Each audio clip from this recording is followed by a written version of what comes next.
Have you ever been told to just accept something? And inside you're thinking, how could I ever accept this? I don't like it. I don't agree with it. Acceptance is not the same thing as agreement. Hi, I'm Scarlett Classic, and welcome to Classic Advice, a mental health podcast offering guidance for resilient souls, anchoring calm amid the chaos. I think that sometimes we confuse that acceptance means that we agree with it, or that we like it, or that we approve it. But really, acceptance is just acknowledging reality. Acceptance is saying,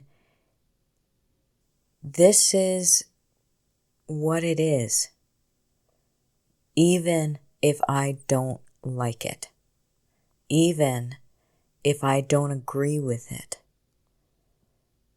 Now, sometimes the emotional process through stages like grief, there's an arc of anger and sadness, and then it arcs down into acceptance. Or there's a denial phase in there, I think, and then it arcs down into acceptance. And I think we get this idea in our head that the acceptance stage is us being okay with it. But when, especially with grief, when you lose someone that's really precious to you, that you love, to think that the acceptance stage is you liking it, that's not going to happen. That's never going to happen. You're never going to like losing someone or losing a dream. A few days ago, when I did my episode on dreams and doors being closed, it's episode 105 about keep walking down the hallway. And in that episode, I had shared my story of when I had a miscarriage. And that dream door I thought was closed forever. Now it turns out that door wasn't closed on me forever. And I mentioned in that episode that today I would be talking about another dream that got closed and shut permanently for me. And when I finally got to the acceptance stage of that, I was tired of fighting, and I was tired of being angry, and I was tired of being sad about the situation. But it didn't mean that I liked it. I hit that point where I went, okay, this is how it is, and now what? That can sometimes feel like, instead of resistance, that just release of anger and that release of sadness. And just, okay, this is how it is. That is what acceptance is. Not fighting it and not necessarily liking it. That's a skewed perception, I think, that we sometimes have, that acceptance equals liking it or accepting it or thinking that it's okay. So my story of the dream that got shut was when I was in high school. I had the dream of being in the K-9 division for the police, and it was a search and rescue division in particular that I wanted to be a part of, and I would have a K-9 that would help me, and I would train and we would help rescue people or find missing people. Now, I put a lot of work and thought into this. I thought that job would be great for me because it was full of meaning and full of purpose, which I think all of us are are searching for meaning and searching for purpose. And for each one of us, it means something different. Some of us find meaning and purpose in ways that other people wouldn't find meaning and purpose. And discovering what that is for you is a good topic for another day. So I put a lot of thought into it. And I started training physically, going to the gym 3 to 4 times a week. And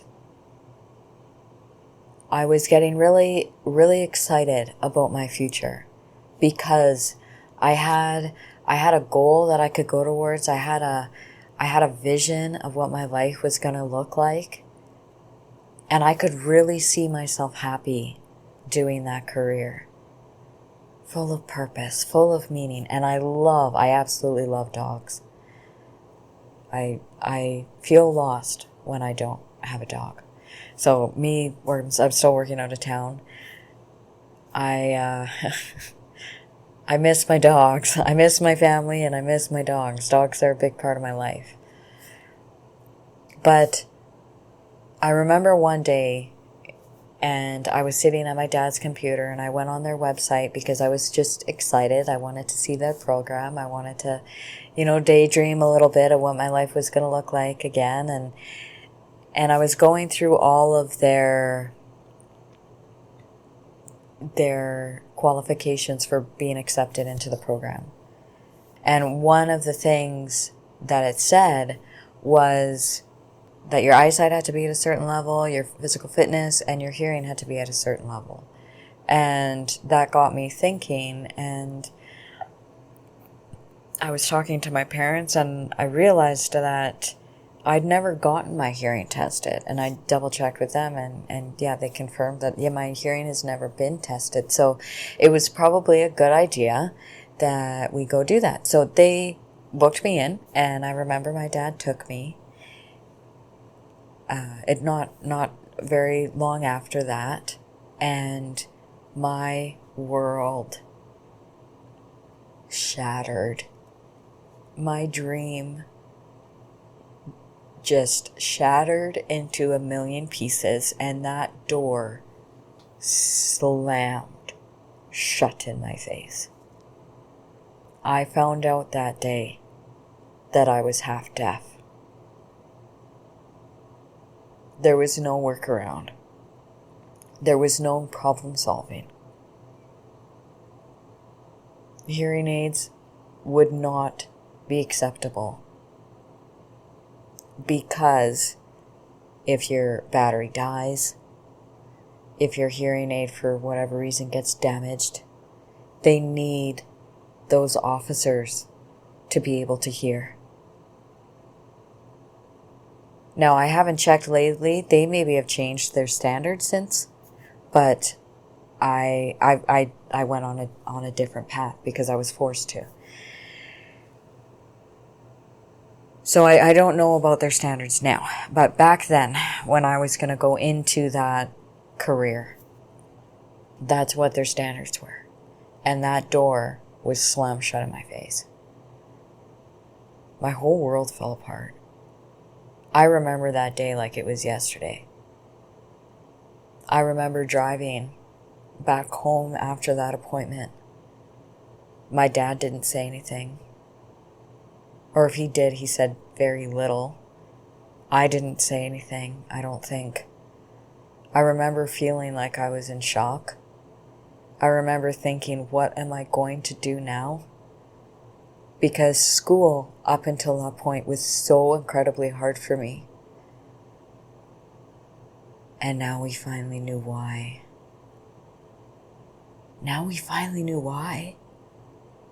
And at that moment, after I started processing all of that, because for so many years I felt dumb and I felt stupid because I felt like school was so hard. My sister got really, really good grades and she studied, but I felt like she didn't have to try nearly as hard as I did. So much of my life started to make sense after that. And we booked an appointment to go see another specialist. And she told me that she was in awe that I was able to be in the regular public school system. She told me that with your level of hearing, that I should have been put in a deaf school. It would have made my life a lot easier. She didn't know how I made it through school. I didn't know how I made it through school. I studied really hard after the fact. I read and read and read, and I obviously compensated. I lip read to a degree. But that door was closed. Going back to that day of the shock and the disappointment and the grief, because my dream had just shattered and I didn't know what I was going to do with my life now. When I started to shift, because I realized part of what helped me get through that grief was the realization that I was a lot smarter than I thought, which is kind of maybe weird to think about, but for so many years I thought that I was stupid and dumb, and now I realized how smart I actually was, because I was able to cope with that disability. But a part of me was still really scared to go to university. A part of me was really scared to try post-secondary education because of how hard high school was for me. But once I started to make that shift, that acceptance stage shift where I wasn't happy about it, I wasn't excited about it by any means. I wouldn't wish this on anybody. Hearing is a real gift. And if you have your hearing, be grateful for it today. But shifting to that accepting stage, I didn't like it, but I started to accept it so that I could move forward with my life. Acceptance, what it really does is it allows us to let go. It allows us to stop fighting reality. And it allows us to move on and move forward. Acceptance gives you your energy back. Because even though that one door was closed for me, it didn't mean that my life was over.